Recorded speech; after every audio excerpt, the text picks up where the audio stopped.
Okay, let me see. I don't think it's going to take 10 minutes to disprove the existence of God.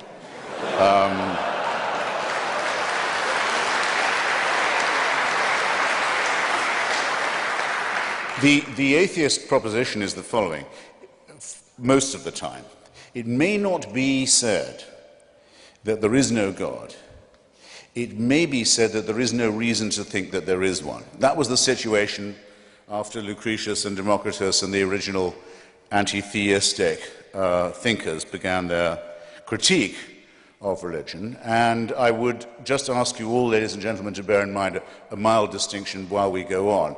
You may wish to be a deist, as my heroes Thomas Jefferson and Thomas Paine were, and you may not wish to abandon the idea that there must be some sort of first or proximate cause or prime mover of the known and observable world and universe. But even if you can get yourself to that position, which we unbelievers maintain is always subject to better and more perfect and more elegant explanations, even if you can get yourself to that position, all your work is still ahead of you. To go from being a deist to a theist, in other words, from someone who says, God cares about you, knows who you are, minds what you do, answers your prayers, cares which bits of your penis or clitoris you saw away or have sawn away for you, minds who you go to bed with and in what way, minds what holy days you observe, minds what you eat, minds what positions you use for pleasure, all your work is still ahead of you, and lots of luck. Because there's nobody, even Aquinas had to give it up. There's no one who can move from the first position to the second. So I could, and I'm actually strongly tempted to, I could leave it right there. But then it's not in my nature to let off a captive audience so easily. So I'll add a couple of things. The reasons why I am glad this is not true would, I suppose, be the gravamen of my case. Some people I know who are atheists will say they wish they could believe it. Some people I know who are former believers say they wish they could have their old faith back. They miss it. I don't understand this at all. I think it's an excellent thing that there's no reason to believe in the absurd propositions I just, admittedly rather briefly, rehearsed to you. The main reason for this, I think, is that it is a totalitarian belief. It is the wish to be a slave. It is the desire that there be an unalterable, unchallengeable, tyrannical authority who can convict you of thought crime while you are asleep, who can subject you, who must indeed subject you, to a total surveillance around the clock, every waking and sleeping minute of your life, I say of your life, before you're born, and, even worse, and where the real fun begins, after you're dead. A celestial North Korea.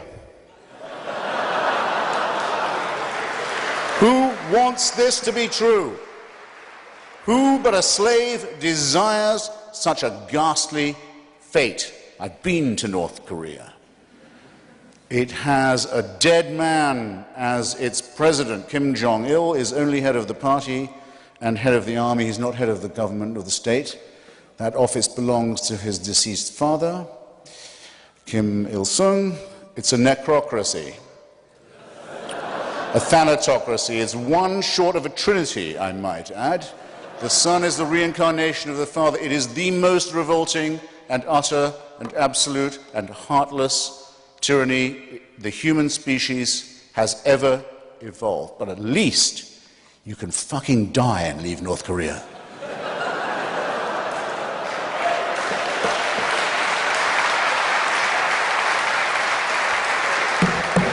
Does the Quran or the Bible offer you that liberty? No. No. The tyranny, the misery, the utter ownership of your entire personality, the smashing of your individuality only begins at the point of death. This is evil. This is a wicked preachment. So, that's the first thing. Second, it attacks us in our deepest, most essential integrity. It's an insult to us in other ways. It says that we, you and I, could not, individually or collectively, decide upon a right action or right thing without celestial divine permission. We would not know right from wrong if we did not have heaven's permission to do so. Where else, how else could we know? Our human solidarity, our innate knowledge of right and wrong, our acute awareness of what is fair and what is unfair, what is just and worthless to us, these come to us also as gifts from the great unassailable dictator enthroned. What could abolish our integrity? What could abolish our honesty, our decency, our dignity more than that? The third, is a little more pragmatic. Religion is our first, that's why I'm so fascinated with it, it's our first version of the truth. It's our first attempt as a species. It's what we tried when we didn't know anything. We didn't know we lived on a spherical planet. We didn't know that our planet revolved around the sun. We didn't know that there were microorganisms that explained disease. We thought diseases came from curses or witches or ill-wishing or devils or dust devils. We didn't know anything from the childish, terrified, ignorant origins of our animal primate species. We come to religion. It's also our first attempt at philosophy, our first attempt at morality, our first attempt at healthcare, actually, but because it was our first, it is our worst. We now have better explanations for all these dreads, and we have cleared up all of these mysteries, yet we still dwell. And in some countries, in some societies, not just dwell, but live under a totalitarian regime that forbids us to think about the progress that has been made or denies us the knowledge that these advances have in fact occurred. So it has become, where once it probably was an aid to our survival, a really great peril to our continued ability to live as a civilized species. Thus, it seems to me that in point of its proposing of a totalitarian solution to what is, after all, a real problem, to its ghastly reliance upon the supernatural rather than the much more miraculous, much more beautiful, much more elegant, much more numinous, much more harmonious natural explanations. Think how much lovelier Einstein and Darwin are. Think how much more elegant and persuasive they are than the idea of the burning bush, or the demand that without circumcision there can be no redemption. Just picture it, and then I'll give you one final thought experiment. This is what you have to believe now, if you're a monotheist. Because we now know things we didn't used to know. We know that the human species could be as much as 200,000 years ago. It becomes separate from the Cro-Magnons and the rival pre-human species. Could be as little as 100. Richard Dawkins thinks 200,000. Francis Collins, who did the Human Genome Project, who's, by the way, C.S. Lewis kind of Christian, thinks 100,000. All right, I'll take 100.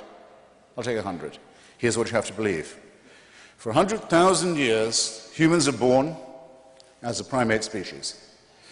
Expectation of life, what, 25 years for the first few 100,000 years? First few tens of thousands of years. Infant mortality, rife. Microorganism disease, terrifying. Earthquakes, volcanoes, extraordinary. And fights over land, over territory, over food, over women, over tribalism. Frightening too. For 96,000 years, heaven watches this. With folded arms, with indifference, with coldness. And then around 3,000 to 4,000 years ago, but only in really barbaric, illiterate parts of the Middle East. Not in China or where people can read or think or do science. No. In barbaric, illiterate, backward parts of the Middle East, it's decided we can't let this go on, we better intervene. And what better way than by human sacrifices and plagues and mass murder? And if that doesn't make them behave morally, we just don't know what does. If there is a single person in this room who can bring themselves to believe anything remotely like that, they convict themselves of being, first, very stupid, and second, very immoral. And thus it seems to me that the case for divine intervention and for the supernatural falls, and that we should be glad that it's fallen. And thank you.